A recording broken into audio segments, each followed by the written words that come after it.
اللہم صلی اللہ علیہ سیدنا محمد وعلی آل سیدنا محمد مبارک وسلم۔ رہبانیت کہتے ہیں کہ آپ ساری دنیا سے کٹ کے ایک طرف ہو جائیں۔ میرے پاس ابھی ایک ساتھی آئے تھے ہمارے، یہاں موجود ہیں گھر پہ، 10-15 دن پہلے بات ہوگی، تو وہ مجھ سے کہنے لگے کہ کبھی کبھی میری طبیعت جاتی ہے سارا کچھ چھوڑ کے، بزنس وغیرہ اچھا کاروبار ہے ان کا ماشاء اللہ، اور میں بس دین کی راہ میں لگ جاؤں، اللہ اللہ کروں۔ تو میں نے جب انہیں یہ بات بتائی کہ یہ تو دین نہیں ہے، اگر رسول اللہ یہ کرتے کہ دین میں لگ جاتے تو ہم بھی یہ کر لیتے۔ حضور نے شادی بھی کی اور حضور نے تفریح بھی کی ہیں، گھومے پھرے بھی ہیں، سفر بھی کیے ہیں، اور جنگیں بھی لڑی ہیں، اور بیوی بچے ہی پالے۔ یہ سارا کچھ جو ہے یہ دین ہے، اگر ہم اللہ کے رسول کے دائرے میں رہ کے یہ کریں۔ تو میرے ذہن میں آج یہی بات آئی کہ میں اس سے متعلق چند چیزیں بتا دوں جس سے اپنے ساتھیوں میں اس طرح کا کوئی جوش نہ آ جائے کہ ہم سب کچھ چھوڑ کے بیٹھ جائیں۔ سب کچھ چھوڑنا نہیں ہے، بلکہ نبی اکرم صلی اللہ علیہ وسلم کے پیچھے چلنا ہے، انہی کی بتائے راستے پر۔ حضرت انس رضی اللہ تعالیٰ عنہ سے روایت ہے کہ رسول اللہ صلی اللہ علیہ وسلم نے فرمایا کہ تم اپنی جان پر سختی نہ کرو، یعنی سخت ریاضت اور مجاہدہ نہ کرو، ورنہ پھر اللہ بھی تم پر سختی کرے گا۔ یہ ہے اہم بات، کیونکہ ایک قوم نے اپنی جانوں پر سختی کی تھی تو اللہ نے بھی ان پر سختی کی، اور آج جو لوگ گرجاؤں میں پائے جاتے ہیں یہ انہی لوگوں کی یادگاریں اور بقیہ ہے۔ اللہ کا ارشاد ہے کہ ترک دنیا کو انہی لوگوں نے اختراع کیا تھا، ہم نے ان پر فرض نہیں کیا۔ یہ عیسائیوں کی بات ہو رہی ہے یہاں پہ۔ قرآن میں اللہ رب العزت نے سورہ حدید ہے اس کی 27 نمبر آیت میں یہ بات کہی ہے کہ میں نے نہیں ان کے اوپر رہبانیت فرض کی تھی، بلکہ انہوں نے خود ہی ایجاد کر لی۔ تو یہاں جو بات آئی ہے اس حدیث میں کہ سختی اپنے اوپر نہ کرو، نفلی جو عبادات ہیں ان میں آپ کو سختی نہیں کرنی ہے اپنے اوپر، ورنہ پھر اللہ آپ کے اوپر سختی کرے گا۔ کیونکہ یہ جو مثال دی جا رہی یہ انہی لوگوں کی دی جا رہی، عیسائیوں کی، یہ اپنے اوپر سختی کرتے تھے نفل چیزوں میں اور رہبانیت اختیار کرتے تھے، تو اللہ نے پھر ان پہ وہ سختی ڈال دی جو ان سے نبھ نہیں پائی، وہ آگے آئی یہ بات۔ تو یہاں اللہ نے یہ بات کہی ہے کہ سورہ حدید میں کہ رہبانیت دنیا کے معاملات میں کنارہ کشی اسے کہتے ہیں، تو کہ ہم نے ان پہ تھوپی نہیں تھی بلکہ انہوں نے خود ہی ایجاد کی، ہم نے حکم نہیں دیا تھا انہیں، پھر یہ اسے نبھا نہیں سکے جو انہوں نے اپنے اوپر طے کیا معاملہ۔ تو ہم بھی اتنی عبادات طے کریں نفلی جتنی ہم نبھا سکیں، کیونکہ آگے چل کے عمر بھی بڑھتی ہے، حالات بدلتے ہیں، موسم بدلتے ہیں، صحتیں بدلتی ہیں، تو پھر اگر آپ کو اس ٹائم معاملہ یہ ہوا کہ آپ نے جوانی کے جوش میں طے کر لیا کہ میں 100 نفل روز پڑھوں گا، اور آخر میں آپ کے اوپر وہ جو ہے وہ بوجھ بننے لگے، تو آپ یقین کریں یہ آپ نے اپنے اوپر خود بوجھ ڈالا، اللہ نے نہیں بوجھ ڈالا۔ نبی نے ایک بار یہ بات فرمائی ایک جہاد سے لوٹتے ہیں کہ چلو جہاد اصغر سے جہاد اکبر کی طرف، حالانکہ اللہ کی راہ میں جان دے دینا کتنا بڑا جہاد، سب سے بڑا معاملہ ہے، لیکن اللہ کے رسول نے بات فرمائی چھوٹے جہاد سے بڑے جہاد کی طرف چلو۔ جب صحابہ نے پوچھا کہ بڑا جہاد کون سا ہو، کہ وہ جو تم سماجی زندگی جیتے ہو، رات دن تمہیں اپنے بیوی بچوں کے لیے کمانا، لوگوں کی باتیں برداشت کرنا، لوگوں کو برداشت کرنا، وہ اصل میں جہاد اکبر ہے، کہ آپ کو بات بات پہ دل ٹوٹنا، آپ کا دل جوڑنا، یا لوگوں کے ساتھ صلہ رحمی کرنا، یا اپنے حقوق چھوڑنا، لوگوں کے حقوق دینا۔ تو اس طرح حضور نے ٹیچنگ کی۔ حضرت انس، یہ جو حدیث کی سنن ابو داؤد کی حدیث بات ہے، حضرت انس بن مالک رضی اللہ تعالیٰ عنہ سے روایت ہے کہ ایک روز رسول اللہ صلی اللہ علیہ وسلم مسجد میں تشریف لائے اور دیکھا کہ 2 ستونوں کے درمیان ایک رسی لٹک رہی تھی۔ فرمایا یہ رسی کیسی ہے؟ صحابہ کرام نے عرض کیا کہ زینب کی رسی ہے، کیونکہ وہ تہجد کی نماز میں کچھ سست پڑ جاتی ہیں تو اسی رسی کو پکڑ لیتی ہیں۔ آپ صلی اللہ علیہ وسلم نے فرمایا کہ ایسا نہیں ہونا چاہیے، اس کو کھول ڈالو، جب تک آدمی چست اور خوش دل رہے نماز پڑھے، جب بدن میں سستی آ جائے تو بیٹھ جائے۔ صحیح بخاری کے حدیث ہے۔ یہ ہے وہ جو میں کہہ رہا ہوں، نفلی عبادت میں آپ نے اپنے اوپر زور نہیں ڈالنا۔ دیکھو فرض نمازوں میں تو آپ کو ہر حال میں طے کر کے اٹھنا ہے کہ میں نے پڑھنی ہے، چاہے آپ کو فجر میں کتنی بیماری لگے، کتنی سردی لگے، کتنی نیند آئے۔ لیکن جو نفلی عبادتیں ہیں، اگر آپ تہجد نہیں پڑھو گے، رات میں نفل نہیں پڑھو گے، چلے گا، کیونکہ قرآن میں ہی اللہ نے کہا لا یکلف اللہ نفسا الا وسعہا، میں کسی کو اس کی ہمت سے زیادہ بوجھ نہیں ڈالتا۔ جب اللہ نے بوجھ نہیں ڈالا تو ہم اپنے اوپر کیوں بوجھ ڈالیں؟ رسول اللہ کے بارے میں بھی یہی بات کہا کہ تمہارے بوجھ اور توق اتارنے کے لیے آئے یا ڈالنے کے لیے نہیں آئے تمہارے اوپر. یہ صحیح بخاری کی حدیث تھی.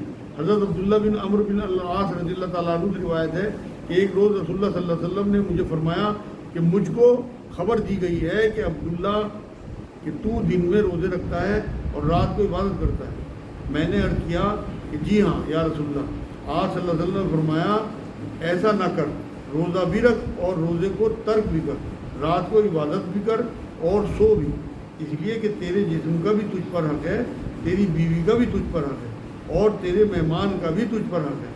جس شخص نے ہمیشہ روزہ رکھا اس نے روزہ نہیں رکھا, مطلب قبول ہی نہیں ہوتا.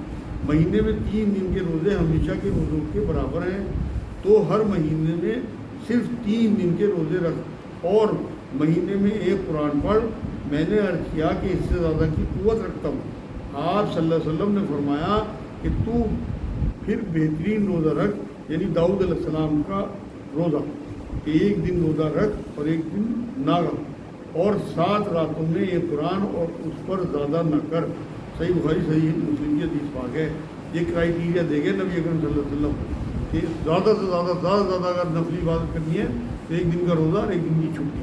اسی طرح قرآن اگر زیادہ آپ کو پڑھنا بھی ہے نا تو 7 دن میں قرآن ختم کر سکتے ہو, یعنی کہ 4 پارے روز رکھو. زیادہ پڑھو گے تو آپ رسول کی سنت سے نکل جاؤ گے. صحیح بخاری صحیح مسلم کی حدیث پاک ہے. دیکھو سورہ نبا ہے قرآن میں 78 نمبر سورت کی 9 نمبر آیت میں اللہ نے یہ بات کہی ہے کہ نیند کو میں نے تمہارے لیے آرام کے لیے بنایا. تو راتیں جو ہیں وہ ہمارے آرام کے لیے ہیں.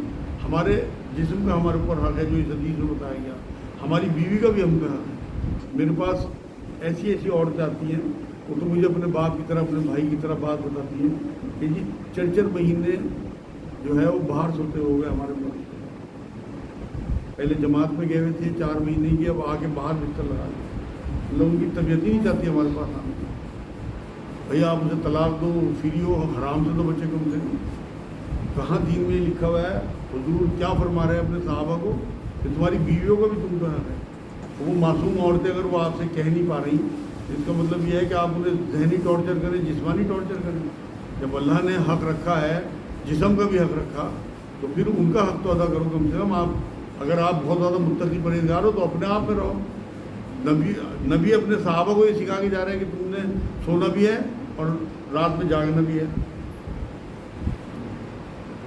یہاں جب تک طریقہ رسول کا نہیں ہوگا آپ یقین کریں اللہ کے یہاں نہیں پہنچے گا. داڑھی ٹوپی سے کچھ نہیں ہونے والا. ابو جہل کے بھی تھی. اگر آپ کا رویہ فرعون والا ہے نا اور آپ کے چہرے پہ سختی آ جاتی ہے دین کی وجہ سے, آپ کی داڑھی ٹوپی کام نہیں آئے گی. میں بہت رسوخ سے بات کہہ رہا, اور الٹا پھنسوا نہ دے کہ میرے نبی کا چہرہ بنا کے نبی کے خلاف کیا معاملہ. ہاں اگر آپ نبی کے راستے میں چلیں گے تو آپ کی داڑھی اور آپ کی ٹوپی آپ کو انشاءاللہ جنت میں اعلیٰ مقام دلائے گی. لیکن اگر آپ کا رویہ سخت ہے اپنی عورتوں کے ساتھ, اور جو معاملہ میں بتا رہا ہوں, اور ایک عورت نہیں ہے, میرے پاس 10-20 عورتیں آ چکی ہیں جو یہ کہتی ہیں کہ ہمارے حق ادا نہیں کرتے. بھائی اگر آپ کے اندر اتنی ہمت نہیں تھی آپ نے شادی نہیں کرنی چاہیے. اب مان لو آپ کی قوت ختم ہو گئی, آپ اپنی بیوی کو فارغ کرو, وہ کہیں اور نکاح کرے, اسے طلاق دو آپ. کیونکہ زبردستی اسے اپنے نگاہ میں رکھنا اور اس کے حق ادا نہ کرنا حرام ہے, بالکل حرام. ایسا نکاح ہی حرام ہے. اگر کوئی نامرد نکاح کرتا ہے اور اپنی بیوی کا حق ادا نہیں کر سکتا تو وہ نکاح ہی حرام ہے بالکل. یہ شریعت میں بات ہے. تو اس لیے اس معاملے میں بہت سوچ سمجھ کے آگے بڑھیں. حضرت انس رضی اللہ تعالیٰ عنہ سے روایت ہے کہ 3 شخص ازواج مطہرات کے پاس رسول اکرم صلی اللہ علیہ وسلم کی عبادت کے متعلق پوچھنے کے لیے گئے. جب انہوں نے اس کی خبر دی گئی تو انہوں نے اس عبادت کو کم سمجھا. مطلب 3 جو صحابی تھے وہ ازواج مطہرات کے پاس پہنچے کہ حضور رات میں کس طرح عبادت کرتے ہیں, حضور کتنے روزے رکھتے ہیں. جب انہوں نے بتایا کہ حضور تو سوتے بھی ہیں, جاگتے بھی ہیں, حضور تو روزے بھی رکھتے ہیں, ناگا بھی, تو انہیں یہ لگا کہ وہ تو حضور ہیں, معصوم ہیں, وہ تو جتنا کر لیں ان کے لیے مطلب بہت ہے, اور ہم تو گناہ گار لوگ ہیں. تو انہیں کم لگی حضور کی عبادت. تو اب آگے سنیں آپ, انہیں خبر دی گئی, انہوں نے اس عبادت کو کم سمجھا, مطلب نبی کی عبادت کو, اور آپس میں کہنے لگے کہ ہم کہاں اور نبی کہاں. مطلب ہم تو ان کے پیروں کی دھول بھی نہیں ہیں, نبی تو تھوڑی عبادت میں کہیں کہ کہیں پہنچ جائیں گے. آپ صلی اللہ علیہ وسلم کے تو اگلے پچھلے گناہ اللہ نے معاف کر دیے ہیں, مطلب وہ تو معصوم ہیں. آپ صلی اللہ علیہ وسلم کی اتنی ہی عبادت کافی ہے، ہمیں زیادہ کی ضرورت ہے۔ ان میں سے ایک بولا میں ہمیشہ تمام راتوں نماز پڑھا کروں گا، آرام نہیں کروں گا۔ دوسرے نے کہا میں مسلسل روزے رکھا کروں گا، کبھی افطار نہیں کروں گا۔ تیسرے نے کہا میں ہمیشہ عورتوں سے علیحدہ رہوں گا، کبھی شادی نہ کروں گا۔ حضرت صلی اللہ علیہ وسلم کو اس کا علم ہوا تو آپ نے ان سے فرمایا کہ کیا تم ہی نے ایسا اور ایسا کہا ہے؟ خدا کی قسم میں تمہاری نسبت اللہ سے زیادہ ڈرتا ہوں، مطلب زیادہ متقی اور پرہیزگار ہوں۔ حالانکہ حضور کا مزاج نہیں تھا، لیکن یہاں اپنی مثال دی کہ میں زیادہ اللہ سے ڈرنے والا اور زیادہ متقی ہوں، مگر میں روزے بھی رکھتا ہوں اور افطار بھی کرتا ہوں، نماز پڑھتا ہوں اور سوتا بھی ہوں، اور عورتوں سے شادی بھی کرتا ہوں۔ تو جس شخص نے میری سنت سے اعراض کیا وہ مجھ سے نہیں ہے۔ بڑی اہم حدیث ہے آپ لوگوں کی، صحیح بخاری صحیح مسلم کی حدیث ہے۔ سورہ اعراف آیت 32، دنیا کے اسباب زینت آرائش جو ہیں، کھانے پینے کی چیزیں، حلال چیزیں اللہ نے اپنے بندوں کے لیے پیدا کی ہیں، انہیں حرام کس نے کیا؟ اللہ نے پوچھا کہ اپنے کو حرام نہیں کرنا۔ یہ دنیا ایمان والوں کے لیے بھی ہے اور آخرت میں تو صرف ایمان والوں کے لیے ہی ہے، مطلب دنیا کی جتنی بھی آسائشیں ہیں اسی آیت میں اللہ نے یہ بات فرمائی آگے۔ سورہ نور ہے، اس کی 12 نمبر آیت میں، اس کی بہت مشہور آیت ہے سورہ نور کی، کہ پے در پہ مال دیتا ہے اللہ اور اولاد ہے، ان میں ترقی دیتا ہے اور باغات دیتا ہے۔ یہ اللہ نے جو یہاں چیزیں ہمیں دی ہیں، یہ عزت اور شان والی چیزیں بتایا۔ سورہ نحل ہے قرآن میں، اس کی 6 اور 8 نمبر آئے جب آپ پڑھیں گے، مال مویشی سامان شان و عزت کے ذریعہ ہیں یہاں پہ دنیا میں، تو جنہیں ملتا ہے تو وہ اللہ کی جو ہے اس بات کو یہ سمجھیں کہ اللہ کی نعمتیں ہمارے پاس۔ سورہ مائدہ آیت 21، جو دنیا کی آسائشیں ہیں اللہ کا انعام ہے بس، لیکن یہ دھیان رہے کہ انہی میں نہ لگے رہیں، جو اللہ نے انعام برسائے ہیں ہمارے اوپر انہیں انعام ہی سمجھیں اللہ کا، اور وہ اللہ کی راہ میں بھی دیتے رہیں۔ تو اگر ہماری ٹاپ پرائرٹی اللہ ہوگی تو ہم صرف اللہ میں لگے رہیں گے، اور ساتھ میں دنیا جتنی مرضی کما لیں۔ سورہ نساء کی آیت 173 میں رزق کی فراخی جو ہے وہ بھی اللہ نے یہ کہا ہے کہ میرا انعام ہے۔ تو جن لوگوں کو اللہ نے رزق دیے ہیں وہ اللہ کا انعام سمجھ کے اسے استعمال کریں اور اللہ ہی کا سمجھ کے۔ آج الحمدللہ